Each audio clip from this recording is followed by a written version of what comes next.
Tapos umihi. Sige. Uyag yan. Ang taas. Ang pipi mo. Kailangan natin buhusan puno. Buhusan natin ang ihi ni Daw-Daw. Next. Maglabas ng gold. Let's go. Alaga ko na ayaw maglakad. Ay, may Joseph. Ang hirap ilakad. Oh. Yan. Ayan, tagal-tagal. Hindi maghilaan kami. Sige nga. Kaya mo maglakad, maghilaan tayo. Kaya mo maglakad eh. Sige, maghilaan. Hindi man. She's so lazy. Lazy daw.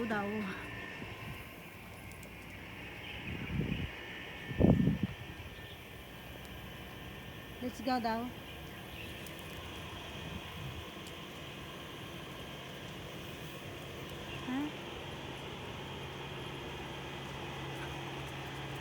Sinabi ko na sakalin kita.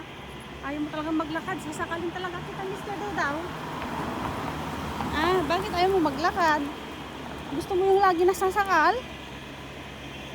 Oh. Pag sinumpong ng katamaran, Mariusep, talagang ayaw maglakad. Kailangan mo talaga siyang hilain para maglakad. Abutin kami dito ng 1 oras bago kami makauwi pag ganito. Hindi pwedeng pag ganito susundin yung gusto niyang uuwi na. Dapat hilain talaga siya ilakad. Nasasana siya sa katamaran. Tamad siyang maglakad. Tamad maglakad si Lolo Daw. Si Lolo Daw ay tamad maglakad.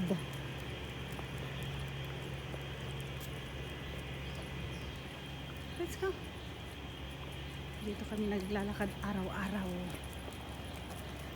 Mula sa taas doon. Kabang.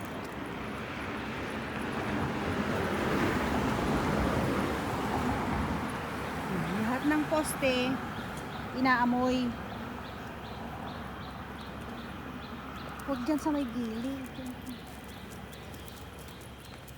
Inaamoy niya lahat ng poste, lahat ng ihi ng mga kasama niyang aso, kagaya ng aso.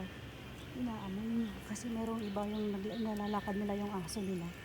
Hindi nila binubuhusan ng tubig para kahit man sana maalis yung amoy ng ihi. Kasi sa araw-araw ba naman na naglalakad dito, kung 3 beses sa isang araw, talagang mabaho yung kalsada. Kaya dapat kailangan natin siyang buhusan para man lang hindi concentrated yung amoy ng ihi ng aso.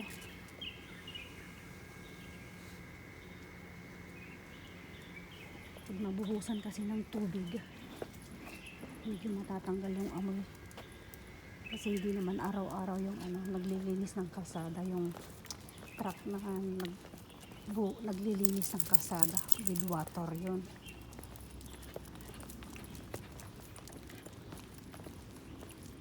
So kailangan namin maglakad ni Mr. Daw. Kahit mabagal, minsan may hilaan, kung minsan okay naman. Ngayon nangunguna siya sa paglalakad, pero pag nakatayo na siya, ayaw niya maglakad, gusto na niyang umuwi. Minsan naman kailangan mo talaga siyang hilain. Napakatamad niyang maglakad. Dito kami naglalakad ni Daw. Halika na.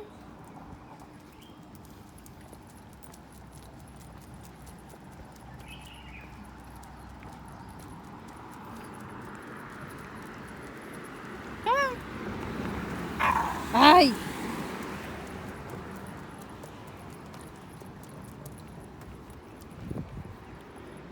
Lahat ng kasada may basurahan para pag yung may naglalakad o kaya yung mga aso is kumain, kailangan natin pulutin yung tae. Hindi pwedeng hayaan na lang. Pulutin yung tae, ilagay sa supot, tapos itapon dyan sa basurahan. Bangin na siya dito. Puro bundok kami, nakabundok. Bundok ka. Ito. Kailangan talaga siyang hilain eh. Ayaw na maglakad.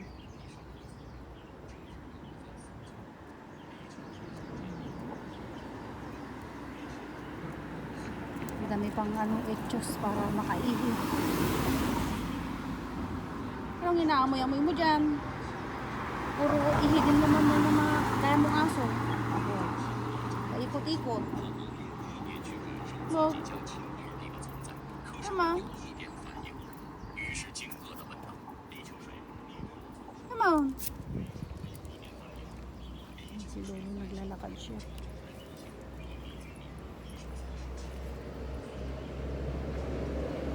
Yan yung minibus na sinasakyan. Pag nag-BBM. Minibus.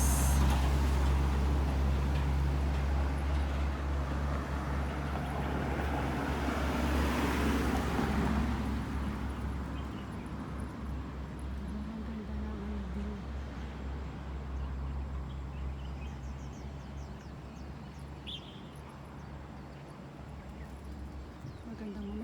Maganda mag-stay dito kasi tahimik lang siya, hindi kagaya sa syudad.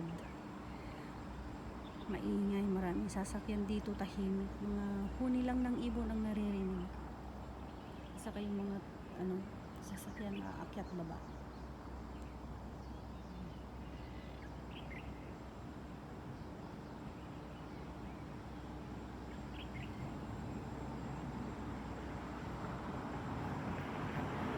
Okay.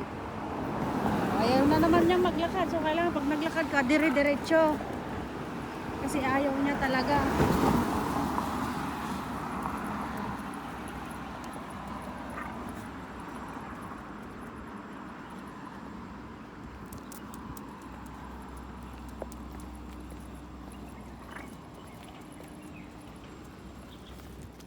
Walk daw. Hey. Walk. Oh.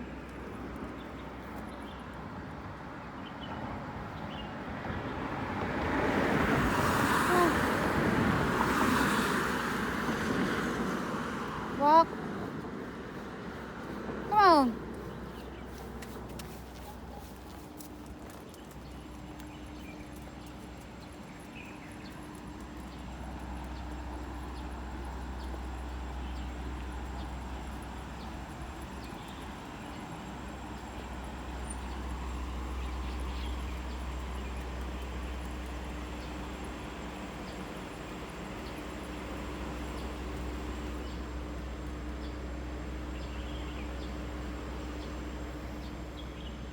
Maraming baboy damo dyan sa loob.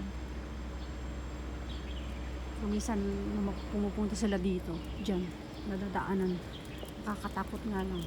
Kung hindi baboy ramo, siya, monkey. Maraming monkey.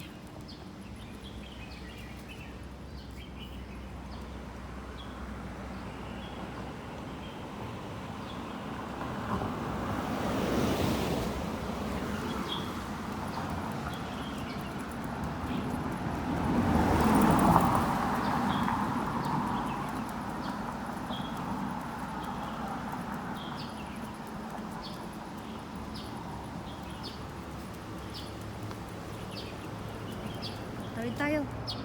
Wait. Okay, let's go.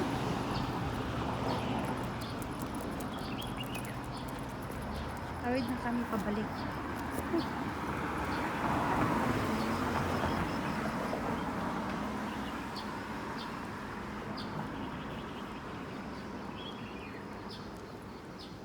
Oh, nandito na naman yung friend mo, oh. Mamaya yan, maapakan. Dead ball siya pag naapakan. Tingnan mo yung friend mo. See your friend?